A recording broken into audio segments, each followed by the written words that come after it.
Namaskaram. Namaskaram, everybody. Shubha Sayam Sarvebhyah. Is the audio okay on YouTube? If you guys can please confirm. Namaskaram, Sonu ji, Pavan ji, Kaushik ji, and Vinay ji. Namaskaram, welcome. Would you like to be a part of a Sanskrit satsang? Interesting. Okay. Send me a message on Instagram about what it is. Let me see what it is. Poojan ji, Namaskaram. Audio is great. Thank you so much for the confirmation. Archana Akka, welcome. Namaskaram. Members only live stream, you have upgraded. Thank you. If you have upgraded to that, you'll find the password to join the Zoom link, Zoom stream in the description. You can come join us. It's parallelly happening on Zoom also for members, where you can talk to me live on audio, and for patrons and YouTube members, that is there. Shalini ji, welcome. Namaskaram. Okay, we are live on YouTube properly, and audio seems to be fine as well. So welcome everybody, both on Zoom and on YouTube stream. The last time I think there was a live stream that we had a live stream was for Shyamala Navaratris, Shishira Navaratris, that happened a couple of months ago, January 22nd. And we are already here for the next Chaitra Navaratris. March 22nd to 30th is our Chaitra Navaratris. Like we saw in the previous live stream, there are 4 plus Navaratris throughout the year. The last one, Shishira Navaratri, which happened in the month of, when did it happen? What was it? Shishira Navaratri, Shyamala Navaratris. When did it happen?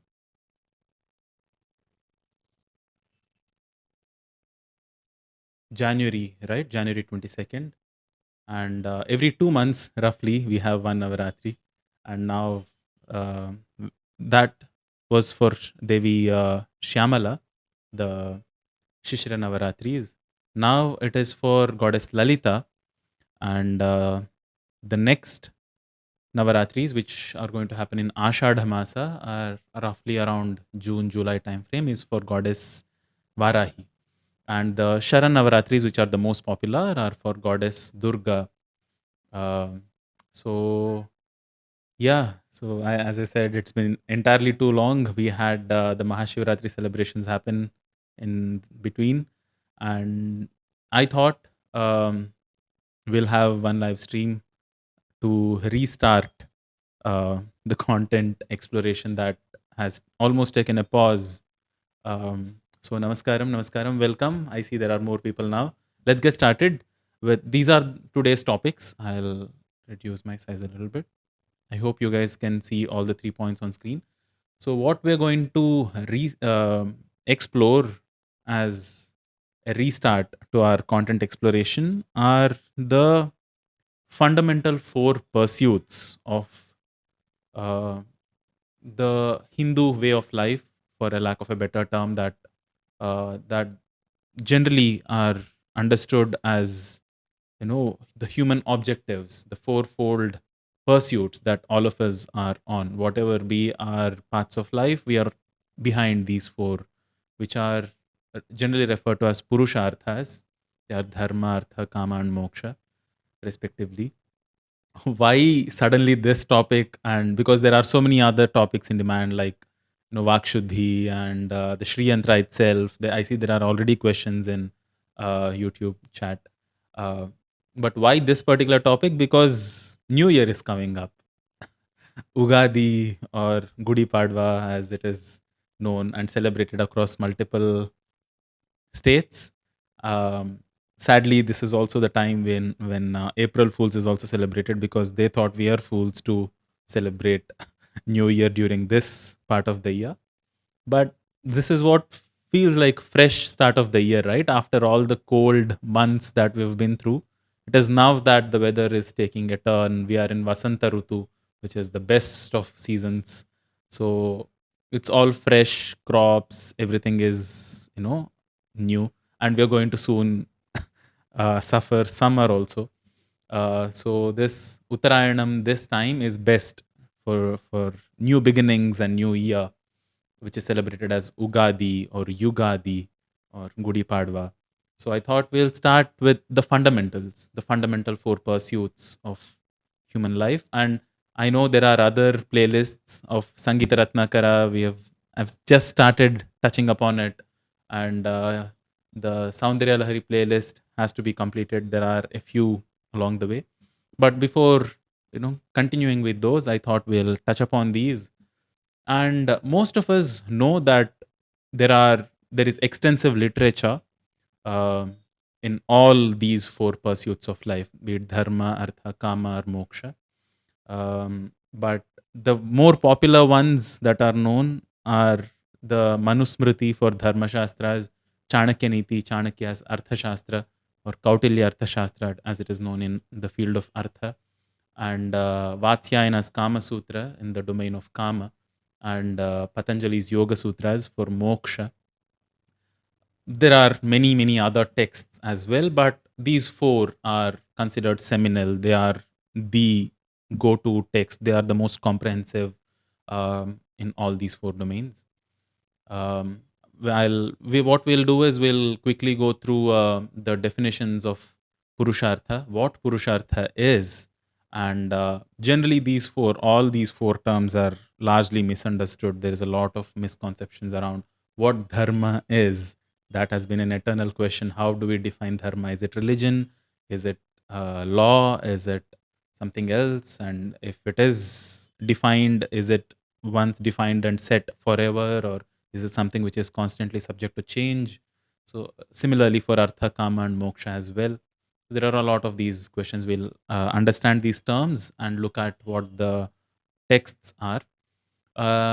All the patrons and YouTube members who are there still on YouTube chat, you can come on to Zoom call. You can find the link to the Zoom video and the password also in the description below.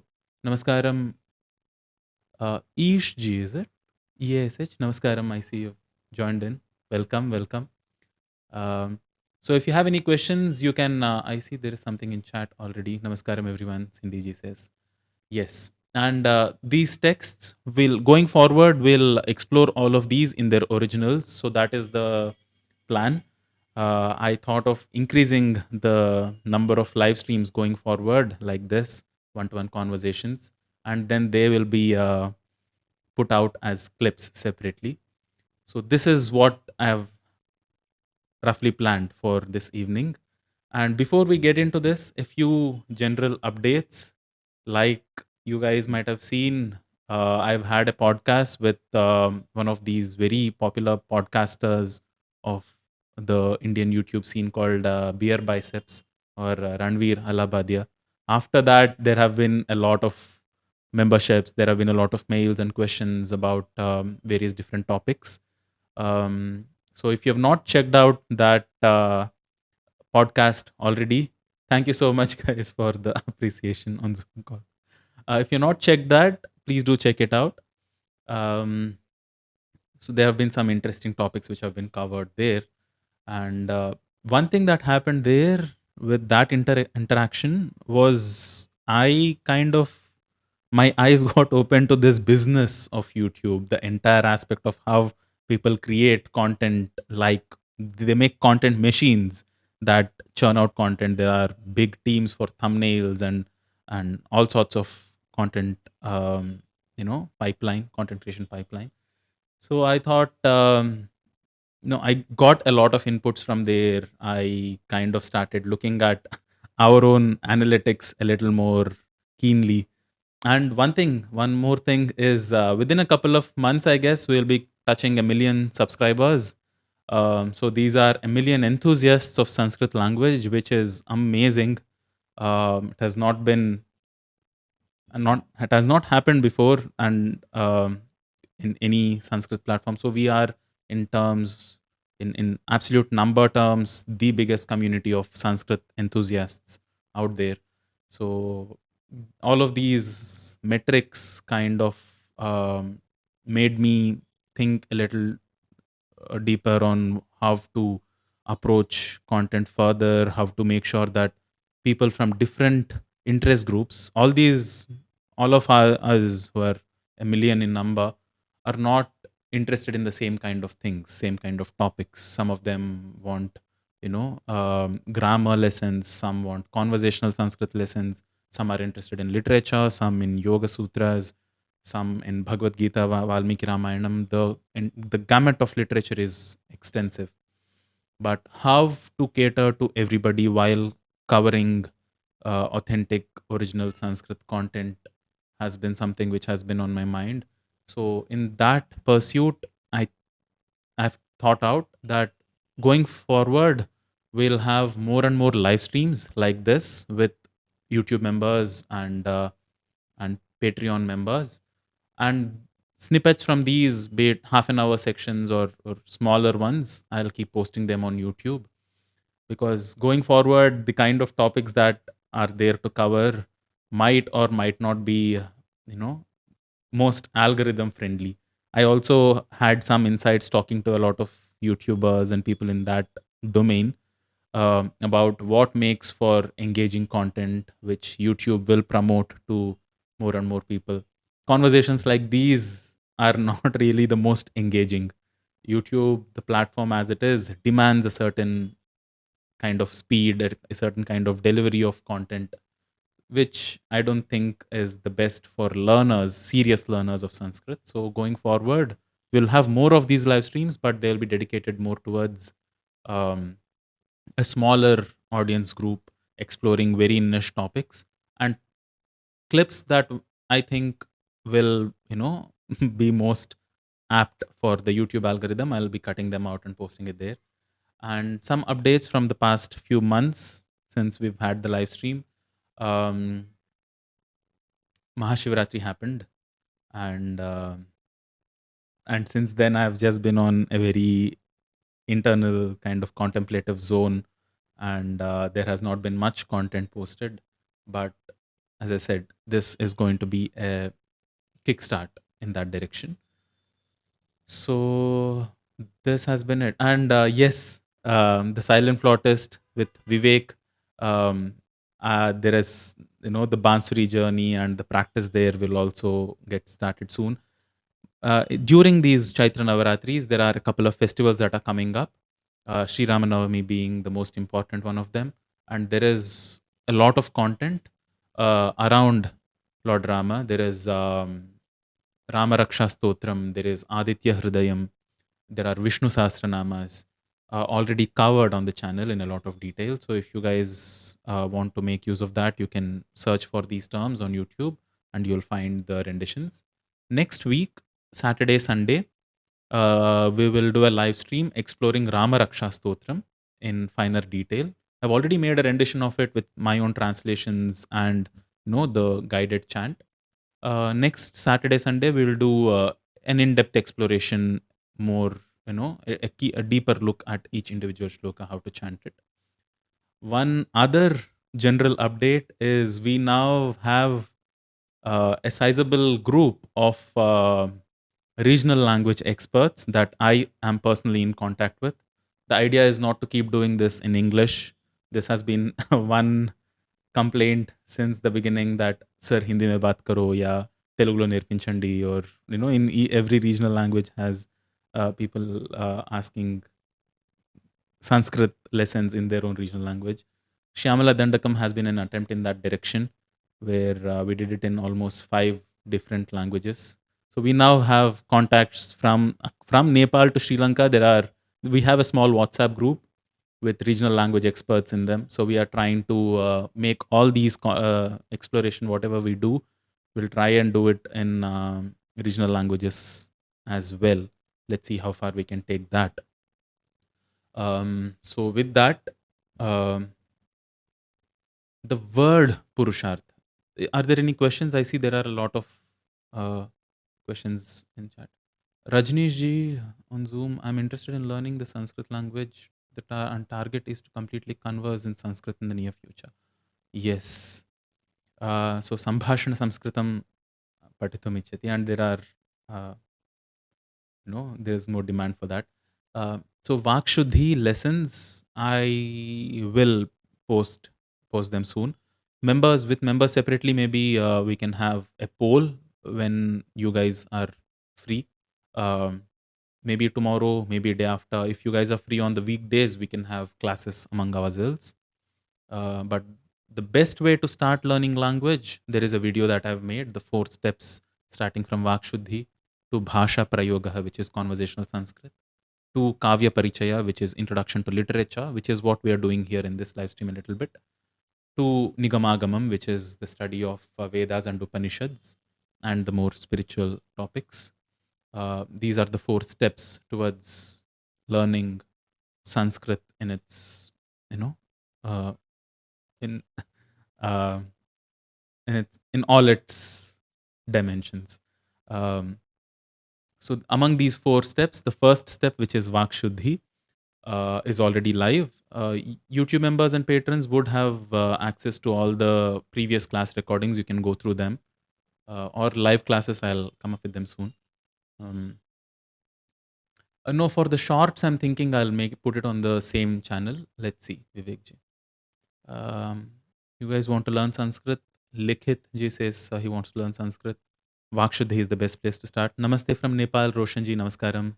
Uh, no, WhatsApp group is only for people who are, it's a small group. I mean, almost 10 of us, not even that, who are regional language experts who are already creating content in Sanskrit and who are interested in, who have some skill in their own regional language. If you are somebody who has a lot of skill in your own regional language and want to present and create content, are already in that zone, please DM me on Instagram and we might add you to that WhatsApp group. But it's a very small group. It's kind of a more active, uh, regular, very small, no nonsense kind of group where we are focused on creating content. Uh, all right, there are other questions. We'll come to the question and answers at the end. First things first, about the word Purushartha itself. The general, it's made of 2 words, Purusha and Artha.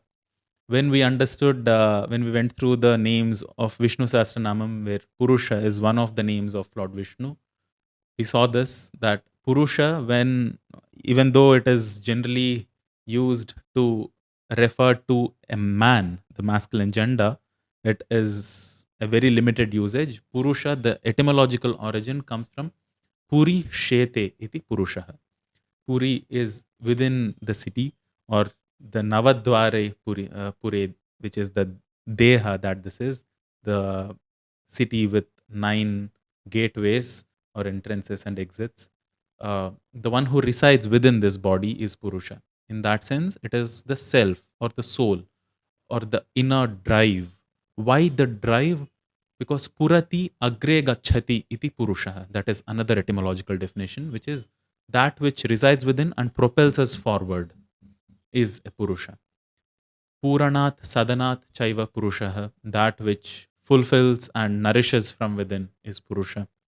So there are all these etymological definitions, and going by them, it is not just the man or masculine gender which is referred to, but the self within. And Artha is generally understood as money or meaning sometimes, but the literal word Artha is, the etymological definition is Artha upayachnyayam, which means in pursuit of something. Artha, the R dhatu refers gatihi or movement. That is where Artha is from. That is where Arjuna, all of them are from that R dhatu. Artha is from them, and its more implied meaning that is inherent in the R dhatu is a pursuit of something or gaining something and one's purpose. So abhidheya is also the one of those meanings, which Artha is one's pursuit, the what one is behind. So what kind of pursuits can there be? There are these 4 pursuits a human being is on. There are 4 things that one can gain. And those 4 are Dharma, Artha, Kama, and finally Moksha. And the thumbnail, if you had seen, it is, layer by layer. So one leads to the other, leads to the other, leads to the other, is the step by step way. And that is why I titled this Roadmap Towards Liberation. So you might think, oh, I don't care about Artha or Kama or Dharma. My sole focus is towards moksha. But even on the path towards moksha, it is these, you will encounter these along the way. That is how life itself functions. You build the fundamentals, you build the foundation, and then you go towards the top. So even the path of yoga, the pursuit of it, starts with yama and niyama, which is what dharma is about. So what it is dharma, and what are the texts that talk about dharma, and what is the literal definition and the implied meanings of dharma, is there in this uh, slide. Generally, dharma is dharam, Hindu dharam, or unka dharam, inka dharam. Dharma is understood as religion or a set of rituals or morality and ethics sometimes. Uh, it's it has a wide variety of meanings and usages in common language, but that which upholds is dharma. The root sound there is dha, dharti, dharana, dharma, and dhana. All of them come from that root sound dha, which is that which holds, that which sustains. Uh, Dharyate iti dharma. The root sound dhr is dharana. That's where it is used. That which holds. Dhriyate punyatma bhi iti dharma. That which is upheld by those who are virtuous is dharma. So, in that sense, the implied meanings are justice, uh, you know, lawful and just, to something which is, law and a code of conduct and morality, because a set of rules and laws that we agree as a society or as individuals among ourselves, those set of laws are what enable us in maintaining sustainability. That okay, this is how we conduct our families, this is how we conduct business, trade, politics, economics. This no smriti and narada smriti. There is one more text called yajnavalkya smriti. There are many smritis like this which talk about what are the ideal and rules that a householder must follow, a son must follow, a father must follow, a king, and cogs of the entire social structure. What is everybody's individual responsibility? So there is Raja Dharma, there is Putra Dharma, there is Matra Dharma, there is Bhrat. A set of conduct and rules that one must follow, evolve within oneself to go from compulsive behavior to more conscious behavior, to move from asat to sat and mrityu to amrita, the swa dharma for self growth. That is the eternal aspect of all these dharma shastras. That is what remains unchanged. But societal, which are familial, these are some things which are not, which might not stand true across different societies, across different timelines. It would be great if society is ideal, and we all follow those same kind of laws and codes of ethics from the past. But yes, I see there are raised hands. I'll come, let me finish. Oh, it's lagging on YouTube. Okay, thank you so much. um Telugulo cheppagalaరా? There are questions. Disconnection, lagging. Why is it lagging? Maybe because of the rains. I don't know. On Zoom, it's fine, right? Oh, okay. But still, there are viewers. Thank you, guys. I'm not sure why it lagged. Let me see if there are bandwidth settings that I can change. Video buffering output. Okay. Let me change this to 3000. Okay, maybe I'll take a pause here before we talk further about this. But we've already come to a kind of a conclusion at Dharma Shastras. One more thing is all these smritis that we are talking about, these original Sanskrit texts, are all still accessible. So it's not that we've lost any of these with time. There are different kinds of translations. Some of them might be proper, some, not really on point.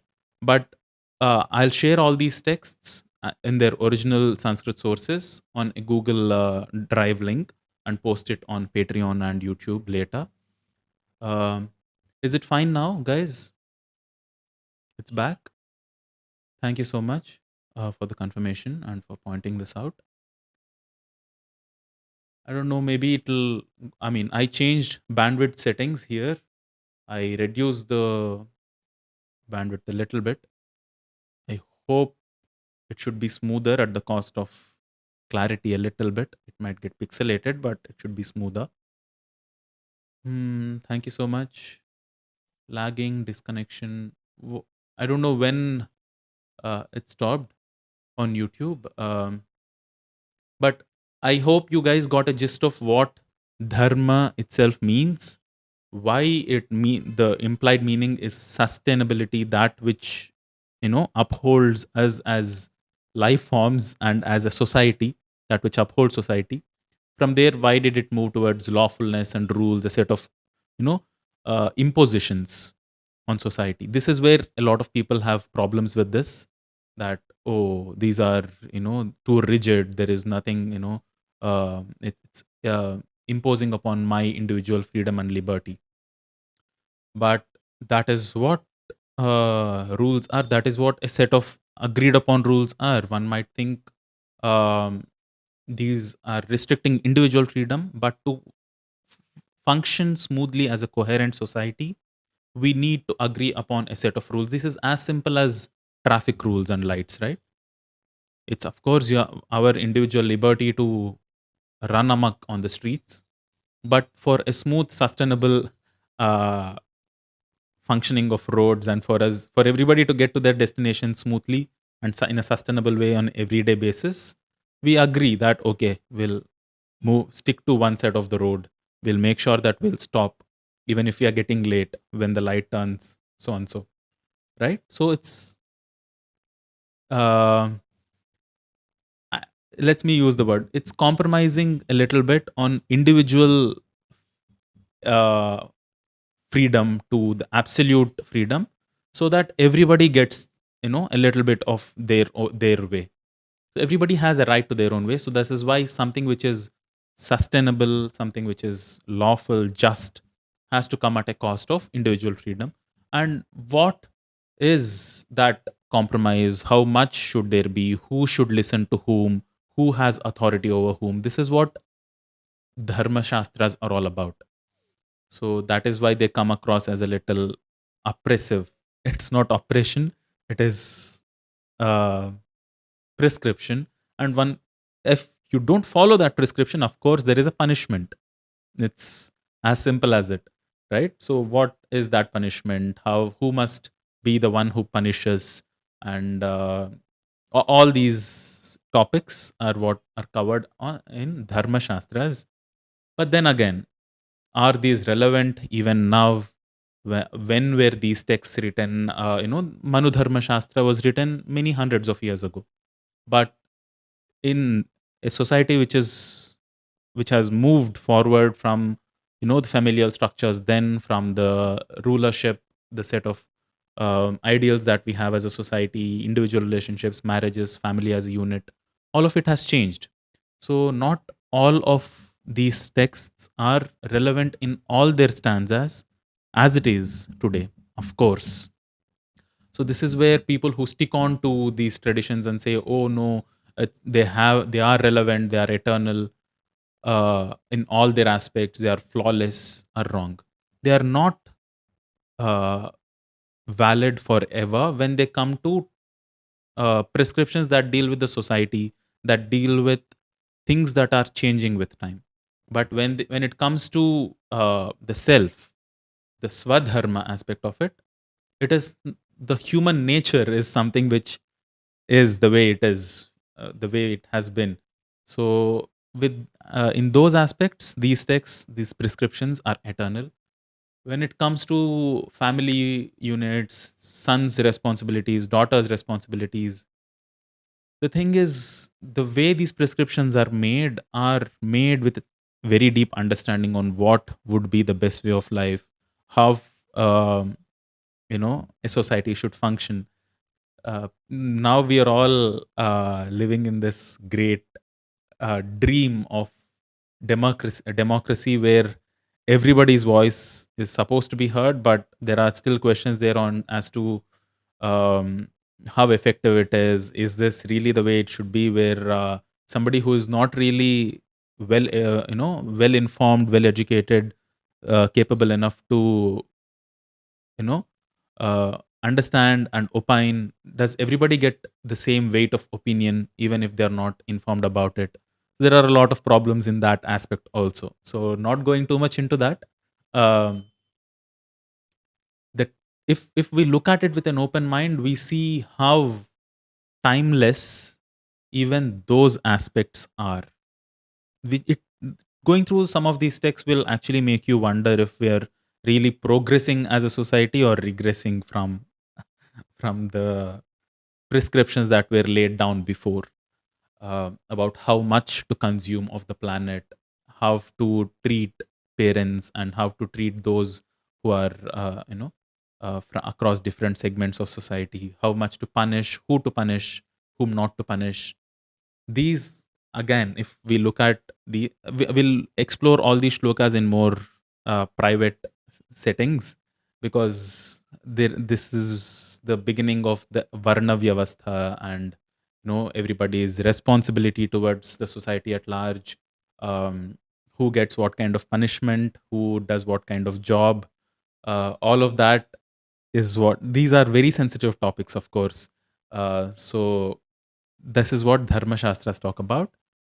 But if you look at it, if we all look at it with a little bit of openness of mind, we'll see that even the topics which are uh, time sensitive, that these might not still apply to this day, will definitely come across as wiser. If not more applicable, they are definitely wiser in terms of thinking that this is how a society should function. Anyway, let me stop this now about dharma. We'll now go towards artha, which is, again, Chanakya's and Kautilya's Artha Shastra is one of the most popular texts. But before we go to artha, in dharma, if you have any other questions, um, recent era, not all information from scripture are able to follow. Mr. Kang says, yeah, like, but not able to follow is that is the point. It's not like everybody is comfortable with all the prescriptions. Even if they are hard to follow, you swallow that hard pill and stick to your lane. That is the point of it. If you don't, because the objective is the greater good, as it is put in the Harry Potter series. But for the society to be sustainable, even if something is hard for you, you stick to it and not uh, you know assert your own individual ease. Even if it's hard for you, you follow that hard rule. I'm not too smart move to dodge this now. Utkarshji says, I will post the original content of Manusmriti eventually. But that is not the only thing that Sanskrit has to offer. Many people go about like, oh, this whole society, the entire Sanatana Dharma is, Manusmriti is somehow the bastion of Sanatana. It's not. There are, this is one step. There are four more steps of Purusharthas itself, and there is an entire set of kavya and literature, and shastras. But they think Manusmriti is the whole, uh, you know, pillar of Sanatana Dharma. It is not. It is one of the foundational texts, definitely. It is a Dharma Shastra. So it is at the foundation of it. But there are many other explorations. But I will not dodge any of this content. I'll put it out there if let there be comments, let there be. I know there are these groups that mass report and try taking down videos and channels altogether if they cover these topics. But I think we are big enough to do such adventures now. Manu, that's a very good question. What does Manu actually mean? The word Manava itself is from Manu. So, going by the story, so Manu is one of the sons of Brahma. So, there are not just one Manu, there are many Manus, and for each Manu, the duration of time that pertains to that Manu is called as a Manvantara. So Antara is a gap, a time. So there is from Swayambhuva Manu to Swarochisha Manu. There are 14 Manus. And is this actually one individual, or is this like an entity which keeps repeating with each yuga? Is also a very interesting question to uh, contemplate, because in our understanding, in the understanding of Sanatana Dharma, time and creation is not linear, it is cyclical. Everything happens, then goes back, dissolves, then again everything comes up, then goes back, dissolve, is destroyed. So it's that is why our counting goes back to millions and millions and billions of years, and then it's goes back to zero and then starts again, and our counting goes back to yugas and mahayugas. And uh, so what do these words mean? Do they, so people think all these the dasha avatars that have happened are all stories, but if we look at it at an evolutionary level, it has a very physical significance on the planet. So similarly, what the word Manu refers to can also be interpreted as not an individual who was back there, but about all of humanity at large. The all the sons of Kashyapa Prajapati, for example, they say Kashyapa Prajapati had so many wives, and one of the wives gave birth to all the serpents. The other one gave birth to all the birds. They say these are stories, right? But which these are stories which have real world correlations. So Manu might also correlate to the human beings, the human birth as such, evolving from the aquatic creatures to amphibians to birds and reptiles and all sorts of, you know, creatures in that evolutionary timeline. Manu can be interpreted as referring to the human stage of the evolution of all creatures. But that is a more abstract interpretation. As we understand it, and as we want to, as we look up to something, if we look at this abstract understanding, right, there is no longer a sense of looking up to this. There is no longer a sense of reverence to something that has been passed down. But if you look at Manu as the son of Brahma, who has, who is the father, the first father of all mankind, now comes a sense of reverence that yes, this is something which is my own. Now it becomes a lot more personal, and it becomes easier to follow these rules. Uh, but it's again to individual tastes. Very good question though. What does that Manu really imply? Uh, so yeah. Any other questions? The strongest military holds power over land. Would this be considered Rana Dharma? I strongest military holds power over land. Let's not go into such. I have a slightly different opinion, but let's not go into those discussions yet. Maybe once we have these original shlokas, once we delve into individual chapters, we'll then interpret these and what the role of military is, what Rana Dharma, what the, once. So this is the thing, right? Even if we go to war with somebody, there is a dharma to it. We don't just pillage, loot, rape, and destroy. We don't go there to impose our own thing, colonize and convert. There is a Rana Dharma, there is Yuddha Niti. Yes, Rajneesh ji, you had input.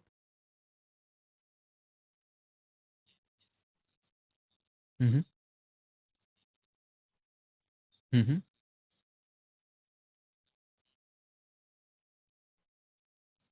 Mm-hmm.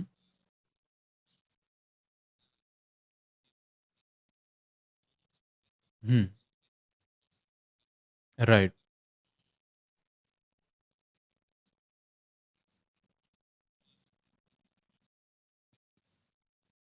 Correct.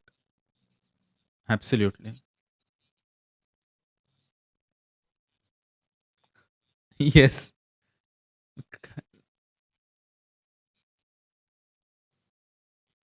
Absolutely. Yes, that's so well put, right? So Rajneesh ji, who was on Zoom call, has just mentioned that these stories, right? These stories go for to many other aspects also. For example, Moon, he has said, is said to have 27 wives, and one of them, Rohini, is his most favorite, and that has an astronomical significance. And Rahu and Ketu, they say, are these two serpents, half head, half. Both of them are half snake, half human, humanoid, and that also has an astronomical significance. So all of these, while they might be stories, as Manu being the son of Brahma, who then came down, and Dhanvantari coming up from the churning of the Milky Ocean, all of these stories have real world significances, but like we just and the Surya Bhagavan running, riding seven horse chariot. I mean, we don't really think, I mean, that okay, there are seven horses running across the sky, but they are symbolic. And but when we look at those symbolisms and take them at face value and identify with that, it makes that phenomena much more beautiful and much more poetic and aesthetic. So, yes. Any other questions, input? So, guys, again, thank you so much for joining. I see there are more people who have joined on Zoom. Sriramji, namaskaram. Sandeepanna, it looks like you have come too. Wait, where is gallery view? Oh, wow, there are 9 people. Surayaji, namaskaram, welcome. Archanaka, namaskaram. Yes. We'll, among ourselves, we'll have, like I said, uh, I'll share this Google Drive link where you can go through Manusmriti in original, all the texts that we are going to look at, Vishnu Smriti, Narada Smriti, and the next one, the Artha Shastra of Kautilya, and there are Artha Sangraha of Bhaskara and Shukraniti, and for Kama Shastra also. They're all still available. They're not some texts which are so hard to access. I'll share a Google Drive link, and maybe we can discuss this among YouTube members and patrons. Um, so coming to the next of the Purusharthas, this is the first one was the most fundamental. You make sure that whatever you're pursuing, you pursue it sustainably. You don't just go out there and all out devouring the planet, just eating up, gobbling up everything in your pursuit. You make sure that there is sustainability between what you want to pursue, what the society wants to pursue. You fulfill your responsibilities towards the society and your own family, the family unit, and then go towards Artha, which generally is understood as money in general, but it comes from the R dhatu, like the word itself we saw before, because it is a word in Purushartha also, the second half. So Artha is gathering wealth. So to gain something, to gain a purpose in life, to make sure to have that vision in life, to accumulate wealth or fame or or beauty or influence. So different kinds of pursuits, different kinds of gains that one can have materially in life are Artha. Now, there is again definitely an overlap between all four pursuits, all four uh, Purusharthas. So, Artha Shastra has a lot of Dharma within it. So, as you are pursuing your Artha, how can you make sure that it is sustainable? That is what is referred to by the word dharmic. When you say dharmic, it is how do you do it in a sustainable way, not oh what religion do you follow, are you wearing, oh I'm wearing a little saffron, but are you wearing a certain color of clothes? It's not about, are you wearing white, red, yellow, orange, brown? It's not about the clothes, it's not about the religion that you follow, the food you eat, whatever you do. You can eat meat, you eat whatever else, but you can catch fish, you can grow your own meat, but do you do it sustainably for the planet, or are you going all out and gobbling up for your own, maximizing your own personal ease and desire at the cost of the greater society at large? So this is why dharma is the foundation, and on top of it you gain material wealth. So the texts that talk about how to gain that wealth, how to gain fame, how to um, manage it, politics, economics, all of it is Artha Shastra. And there are many other texts like Shukraniti, Artha Sangraha, and Artha Kautilya's Artha Shastra being the most popular of all of them. But again, while they talk about the importance of sticking to the principles of Dharma, it's again lagging on YouTube. I'll take a pause. While sticking to the principles of Dharma, from here on, Artha, Kama, and Moksha, all of these three, the texts touch upon how, you know, if you really don't want to be, bound by those principles of Dharma, it's okay. The subject of these three pursuits, just Artha. So that is why Kautilya is called Kautilya, because of his crooked ways. If your objective is to just out and out go there and grab wealth, it's okay. Chal bhi chalega. It's okay. You deceive, you make sure create tensions between two different kingdoms. You make sure you tie up, gather ties with the enemy of your enemy, even if you don't agree with them. The enemy of your enemy is a friend. You go by that rule. So these kind of crookednesses which come at the cost of dharma are also covered, and that is why these are kind of the darker aspects of these texts. So moksha, even in moksha, if you don't want to be sustainably go towards realization, you can use substances. There are texts which talk about these. So they are not really limited. We are not constipated in terms of our exploration, and not all goody goody. If we look at Panchatantra itself, the text which falls under Arthashastra, it is very gory. It's filled with violence, and it talks about it's not always how to be the best behaved, first bench student of the class. So these texts are very comprehensive in terms of their exploration, while focusing and saying that if you go along these paths, it's all out destruction. It's not good for you, it's not good for the society, but there is a path like that. So it's an option that is left open. So that is why Kautilya is called Kautilya, because of the kutilatva, which is the crookedness of his ways. So yeah, we'll again, like I said, I'll categorize this into folders: the original text and the reference text, existing translations, some of them. I'll put it into Google Drive and share it with you guys after the live stream. Meanwhile, any other questions, comments? I know Arthashastra is definitely the one that generates a lot of curiosity. I'm not sure if this is the most curious topic or the one coming next, because the one coming next is a little more juicy. Please do Navaratri for 9 days. How to do Navaratri for 9 days? This time it's goddess Lalita's Upasana, which is done for Chaitra Navaratris. So you can either do the Lalita Sahasranamam or the Khadgamala Stotram. But we'll come to general questions at the end. One person asked, the suffix RMA means art. like in dharma, karma. No, no. They are those do not hold a meaning. Those suffixes which are added to the dhatus are from the contexts in which they are used. So the vibhakti and the kala, the vachana. So the grammar aspect of it decides that suffix.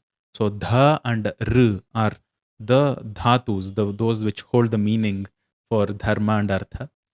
I smile because even the word dhatu has dha in it. That which holds the meaning is dhatu. That which holds a society is dharma. So, anyway, so in that sense, the irma is not the suffix because of a certain meaning, it is because of the context of grammar.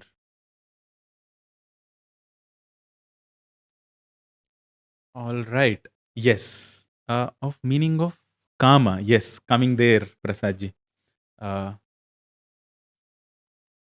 the next of the Purusharthas. So we have Dharma, where we saw what are the principles, what are the rules to stay sustainable to while we are, you know, pursuing our desire, and then gathering material wealth, fame, name, influence, and growing materially. And then comes Kama, which is utilizing or eating up or enjoying that which has been earned.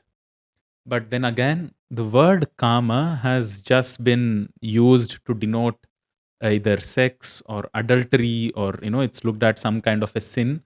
When I put up this post as to what you guys want to uh, explore, what is the most curious topic, this one was the least chosen. But now that we are in this, I see the number of viewers simultaneously, concurrent viewers, analytics has shot up. And the most watched, one of the most watched videos is also the video which talks about the 7 chapters of the Kama Sutra of Vatsyayana. Publicly clicking on it feels like, okay, you're doing something wrong. Because that has been the general association with it. That has been the misconception that Kama is some kind of a sin. It is not. Kama is just consuming what has been earned, or consuming something that is there, consuming an object of one's desire, or the desire itself, that process of desire. Krishna in Bhagavad Gita says, I am Kama.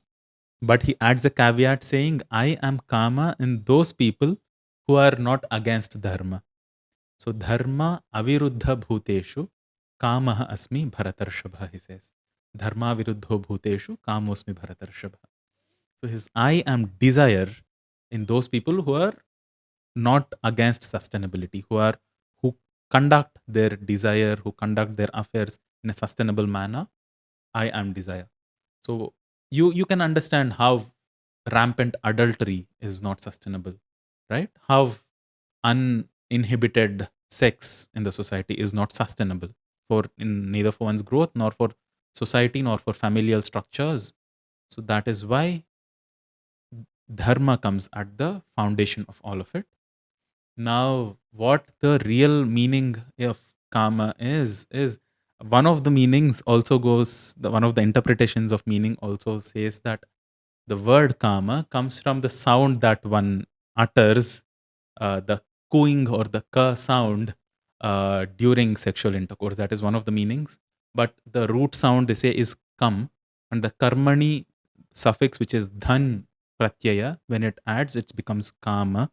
And pumso ya vishayapeksha. Apeksha is an expectation. Vishaya are the senses. A sensory expectation among human beings is kama, is one definition.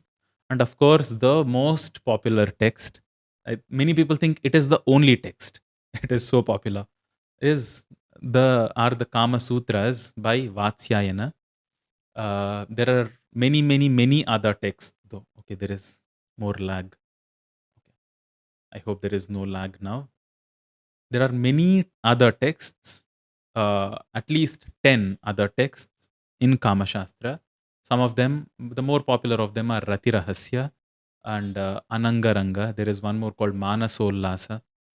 they talk about all aspects of desire, not just the intercourse, sexual intercourse. They talk about different aspects of marriage. They talk about how to name children. There are ones which talk about how to improve one's health, and what are, there's a lot of overlap with Ayurvedic subjects. Uh, so yeah, so these are not just limited to sexual intercourse or sex positions, even like the West has reduced it into, but they are much more holistic, well rounded pursuits of study. Once again, this book I think is very popularly available, but what is not available very popularly is the entirety of the book, Vatsyayana's Kama Sutras. Once again, there is a collection of it, all the Sanskrit shlokas. I'm yet to do their translations. I'll share it in the Google Drive link later on. But guys, while we'll make it accessible to as many people as possible, initially it will only be for patrons and YouTube members. So if you want to help the channel grow, you can consider taking up memberships or become, you know, patrons and on patreon.com. Now that I have the maximum attention talking about this topic, I want to plug it in now. If there are any questions, we can take them now. But I think I know why there might be this lag. Could be because of battery issues. If you have any questions, you can ask them now. Okay, battery is fine. Is it heating up? It's not heating up.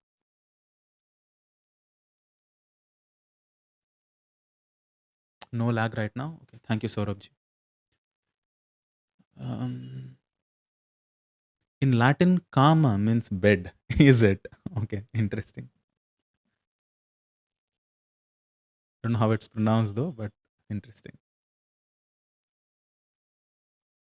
Makshuddhi class in March. March, I thought we will continue more of these live streams. Let's see, what topics you guys are interested in. Um, what's happening in Zoom? There is some Rajniji. You shared some YouTube link. Interesting.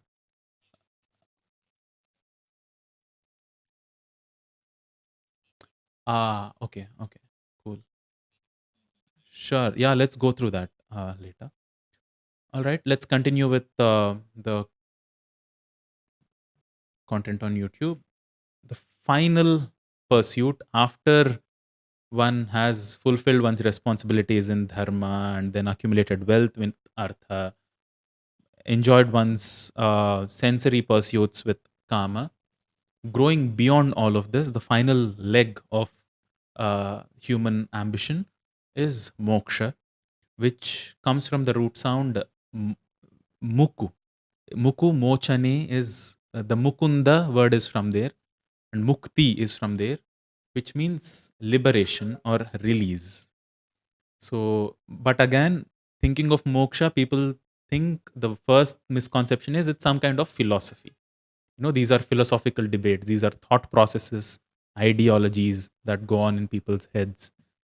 Moksha is a phenomenon.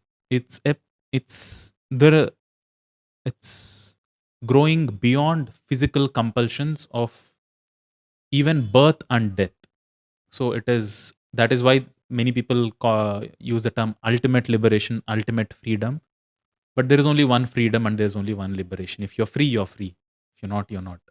So ultimate in the sense that, once you are free of it, there is no coming back and you're not in the grip of any of your physical compulsions anymore.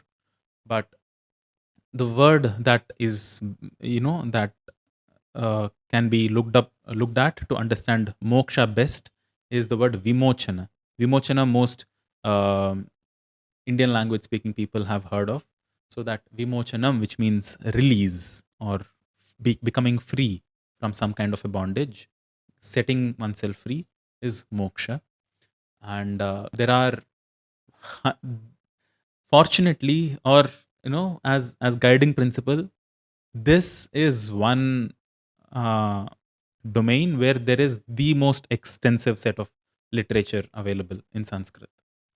From the Upanishads to the Brahma Sutras, Yoga Sutras, the Bhagavad Gita itself, Hatha Yoga Pradipika, Gheranda Samhita, all texts, even Kavyas, Kalidasa's Kavyas, the Stotras, most of them are geared towards moksha. Our temples, the way we sit, our cuisines, the way we clothe ourselves, it's all aimed towards the way we greet each other, the way we name ourselves. The entire culture is geared towards this final, the ultimate human pursuit, because they have realized that, okay, for now this guy might be going behind wealth, then for now somebody might be going behind uh, you know uh, sensual pleasures. So for now he might be stuck in getting in making a name for oneself, gathering the most subscribers for oneself, or all these pursuits might be there in somebody's life. But at the core of it, what everybody is seeking is that ultimate liberation and freedom, not because it is some kind of a goal up there to aim towards. It's basically because what is essentially boundless now has a physical identity. So, as long as one is strongly rooted and identified that I am this body or I am my mental processes, that is the limitedness, that is the bondage that nature has set, so that one has a very individual experience. But the essential nature of what lies within that chetana, that chit within, is boundlessness, and that is why it is longing to become boundless again, and find its own true identity. That is why there are many of these uh, paths towards liberation which call themselves sahaja marg. Sahaja meaning natural. It is in your nature. It is not something that you have to strive towards. It is something that you have to dissolve into. But the path towards it kind of seems like a struggle, especially because you have to rub away all that identity with the body, and there's a lot of tapas and sadhana that goes in this pursuit. Uh, but it is one's very internal nature. It is not something which is a fancy thought or an ideology or philosophy to strive towards. And there are many texts, like I mentioned, all these texts. The most popular, again, because there are so many popular ones also. I had a tough time choosing. Is the Bhagavad Gita the most popular one? Yes, maybe, because it is Moksha Shastra. At the end of the day, it talks about how you become free. uh, Yoga Sutras are the most comprehensive, because once again, Patanjali does not shy away from the more topics that are better dodged, like somebody put it in the comment section. He talks about the siddhis along the way. He talks about substances and using them to cross that limitation with the limited, identification with the limited physical body and the mental processes. So Yoga Sutras are the most comprehensive, and there is Yoga Vasishtham, and there are Brahma Sutras. There are the 108 Upanishads. All of them fall under the subject of Moksha Shastra, or the final human pursuit. So this completes an overview of all the four fundamental human pursuits. This is the roadmap that is laid down in Sanatana Dharma towards liberation. Of course, like I said in the very beginning, you might come to a conclusion, you might realize that I don't want to, go towards Artha or Kama. I was just, my whole focus is now towards Moksha. But if you have come there, the understanding is you have already been through all of that. If you don't think that you have been through all of that in this lifetime, you have come to this understanding because the journey has been long. You everybody starts with that limited physical identity, thinks that there is some kind of a need, that some if there kind of an there is need which might get fulfilled by getting something material, by generating artha and then consuming it as kama. Everybody goes through that. It is the human thing to do so, and that is what is, and how to conduct it in the most beautiful way, in the most sensible way, is how different cultures are crafted. So how what kind of foods you eat to satisfy your cravings of the jihva, is how you essentially conduct your karma, and what kind of rules that you follow so that you conduct your sexual activity well. That is karma. How you grow as a society, what kind of relationships you have with your neighbors, and how you gather that wealth, what kind of buildings you live in, how you generate communities around you, is artha. What kind of relationships you hold with your neighboring states, how how what kind of responsibilities you fulfill, is dharma.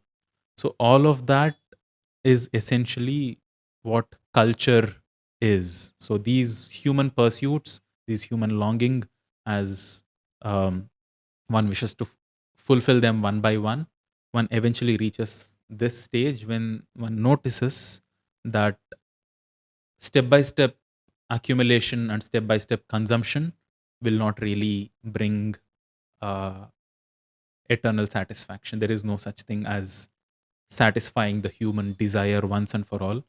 And to get beyond desire, one has to see that where that source of desire is and grow beyond it, and that is moksha. And all of it forms this wonderful set of uh, uh, wonderful way of life. When it is constantly repeated that, oh, Hinduism is a way of life, Hinduism is a way of life, it's not a religion. This is that way of life when you understand that, okay, these are my needs and this is how I fulfill them step by step, and this is my final pursuit. This is the clarity, this which settles one from within beyond anything else. That, okay, this is who I am, this is what human nature is, this is what I do next, this is where I am, this is the stage that I am and this part of life, and this is where I'm going towards. With this kind of understanding, there are not going to be any kind of crisis suddenly in the middle of one's life, that, oh, I've been doing all this, where am I going, where have I come from. No, there are not going to be quarter life crisis, midlife crisis. So to avoid all of that, this is the path of clarity that one has. To gain more clarity in each of these stages, to get more capable in each of these stages, there are all these texts that serve as guiding lights. So with that, I'll stop today's session. If we have any questions, guys, I'll just quickly go through any questions. I'll go through the member questions first on YouTube too, and then Harry Moss ji says, "Okay, Anna, namaskaram, thank you about Vakshuddhi course, sure." But if you are on that level of okay, is YouTube lagging? No. If you are on that level of YouTube memberships or Patreon memberships, you can come to Zoom. I'll close the live stream now on uh, YouTube. You can come to Zoom, guys.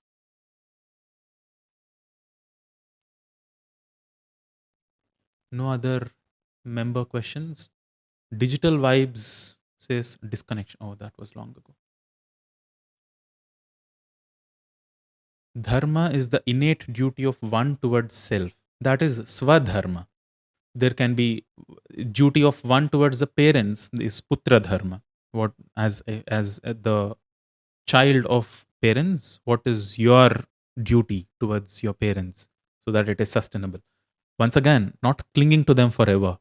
So thinking, oh, it's my responsibility to take care of them forever. It's not the case. It might piss off some parents, but uh, there is a, of course, as a putra, you have to make sure that, okay, this is at this stage of life, this is the duty that I have to perform. When I'm at this stage of life, this is the duty I have to perform, and once they pass away, this is the duty I have to perform. Make sure that their life is uh, smooth at the end during the final stages. So there are different kinds of dharma. What you're talking about is swadharma, towards the growth of the self. All right, looks like there is only one member, Digital Vibes. Nandini Akka says Namaskaram, Namaskaram. All right, thank you so much, guys, for joining in. I'll set more live streams to the end of this week to discuss Ramaraksha Stotram in more detail. Until then, wish you all a very happy Chaitra Navaratri once again. And as I said, this is the time of Goddess Lalita. And these 9 nights of the waxing moon, you can make use of Khadgamala Stotram. Or I saw there was one person who was making use of Khadgamala Stotram every single day and then commenting, this is day 1, day 2, day 3. They are now on day 70. That was something very sweet to look at in the comment section. So you can make use of Khadgamala Stotram. If you have a Shri Yantra, make use of it. We'll also explore the symbolism and the geometry of the Shri Yantra, how it corresponds with the physical body and the creation at large, the larger creation at large. So all of that symbolism we'll explore soon. Uh, we'll have more and more of these live streams. Hopefully, I'll continue the Bansuri live streams with Vivek as well. So if you have not done that, check out the Silent Flautist. If you are interested in learning along with me, I'm a very beginner. I'm at the basic levels too. So we'll start step by step.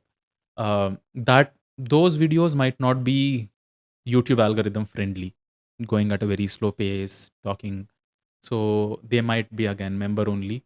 I've learned a couple of tricks, guys, from my interactions with the mainstream YouTubers. I don't consider our community is a very niche Sanskrit learners community.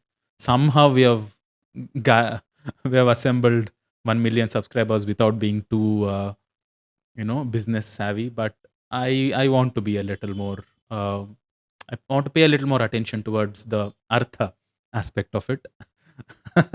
So, yes, thank you so much for joining, everybody. Wish you all a very, very, very happy Vasanta Navaratris once again. Shubharatri. Namaskaram.